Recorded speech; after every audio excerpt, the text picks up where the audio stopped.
Herd mentality is a big issue. I want to tell you a story. It's about my friend. I call her the closet vegetarian. You may have a friend like this. Her name is Faye, and Faye and I went to high school together. We went to college together. We've known each other 20-some years. Faye isn't a vegetarian because meat just tastes too good. You know people like that? It kind of reminds me of Kelly Pickler, the country music singer, who decided she was going to be vegetarian because Carrie Underwood was a vegetarian. And then her manager told her chicken wasn't a vegetable, and the whole thing fell apart.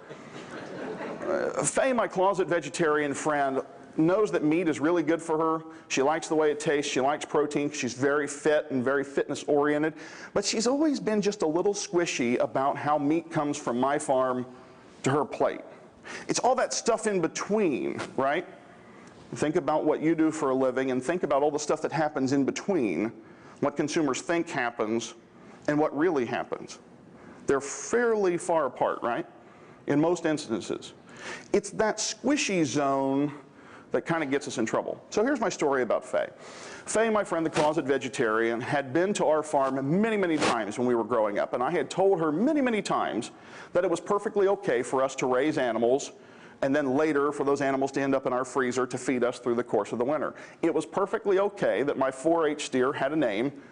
In one year's case, his name was Hamburger. Yes, that's a true story. And then for Hamburger to actually end up as, well, Hamburger in the family's dinner plans over the course of the next several months. She had a hard time with that.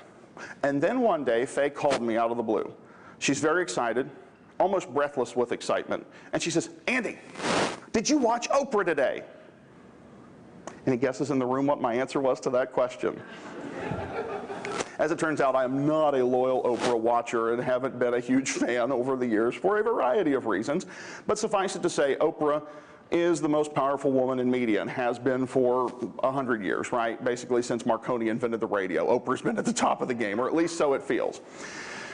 Oprah was doing a story, and I already knew what my friend was calling about. The story was called Where Meat Comes From, and the premise was that she was going to follow meat from the farm all the way through the processing and on through to the retail sphere. Her show was scheduled to feature folks from the meat processing industry, but also noted food author Michael Pollan, who many of you probably have on your dartboards at home, that sort of thing. Also going to have an author of a book called The Veganist.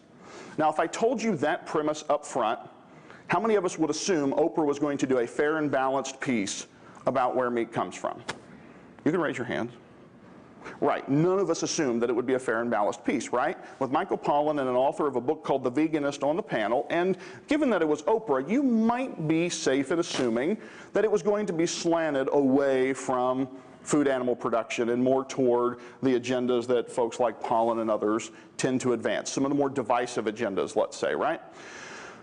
What actually happened, however, was something of a public relations miracle.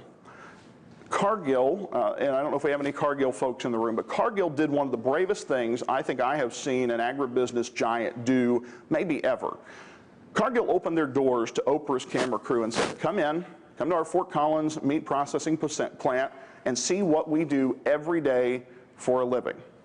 Now, we've joked for years that people don't really want to see how hot dogs and sausage are made, right? Well, in this case, Oprah was literally sending a camera crew into Fort Collins to see how hamburger is made. They went out to a feedlot, saw the animals loaded on the truck. The truck went then to the Cargill plant. The steers were unloaded. They were out in the loafing pens. They went through a Temple Grandin and designed chute system all the way through to the point of slaughter. Animals then hung on the chain. The carcass is fabricated by the professionals in that plant. And at the end, the plant manager comes up to a tub of ground beef and says, and this is the hamburger that my kids will eat for supper tonight. Wow. Just think of the power of those images. Think of the power of that statement, that a professional at Cargill would say to Oprah and the millions of people at home watching her show that this is the food that my employees have just produced and my kids will just consume this evening. That's amazingly transparent. It doesn't get any more transparent than that.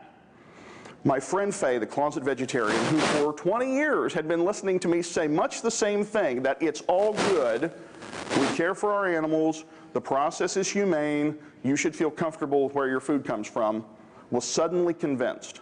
Now maybe that says more about my persuasiveness as an advocate for the beef industry than it does about Oprah's, I'm not sure. But my friend, after watching a 45-minute telecast, was suddenly convinced that it was okay for her to eat meat. And she was using names like Temple Grandin and talking about Cargill and describing for me over the phone what a modern beef processing facility looks like. A total layman was suddenly in love with how well those animals were treated from the time they got off that truck till the time they stepped up into the kill box. Isn't that amazing?